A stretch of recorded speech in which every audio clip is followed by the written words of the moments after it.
وقتی زن آبستن می شود سیستم مسئولیتی بدنش تغییر می یابد تا کودک را محافظت کند. چون این تغییرات ماده را در برابر ویروس های مثل زکام و بیماری های سختی دیگر آسیب پذیر می کند. تا حال پژوهش‌ها درباره زنان آبستنی مبتلا به کووید نتیجه های باوری بخش و هم اضطراب‌انگیز دادند. زنان آبستنی بیمار در مقایسه با زنان دیگری همسالشان که کووید 19 ندارند بیشتر بستری می شوند. به شعبه های احیا می افتند و دستگاه های نفسکشی زیادتر احتیاج پیدا می کنند.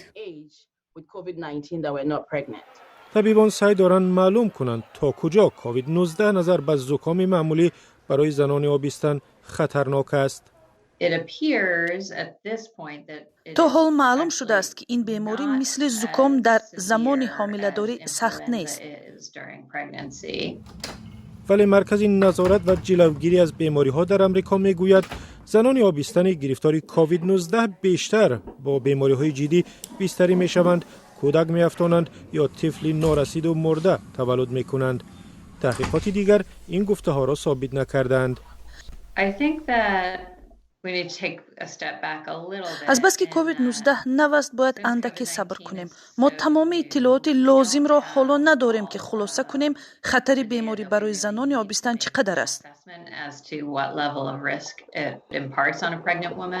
مثلا شدت روانی یا استرس هم میتواند اثر گذارد. مانعهایی که پاندمی کووید آورد از جمله کرانتین نگذاشت که زنان آبستن معاینه‌های حتمی را گذرند و یا حتی به حضور طبیب تولد کردند.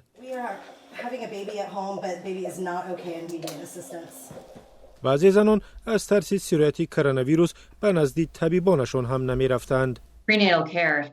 معاینه های حتمی بخصوص در ماه های 7 و 8 یکی از راه های است که ما صحتی زنان را تضمین می دهیم و معلوم می کنیم که کودک زنده است. اما تا زمانی که همه چیز درباره کووید 19 معلوم نیست، زنان آبستن باید با پوشیدن نقاب، فاصله گیری اجتماعی، دوری از ازدحام، رعایت خوب قاعده های بهداشتی خود را از کرونا ویروس امن نگه دارند. طبیبان میگویند اگر مادر احساس کند حرکت جنینش کم شده است باید به طبیب مراجعت کند.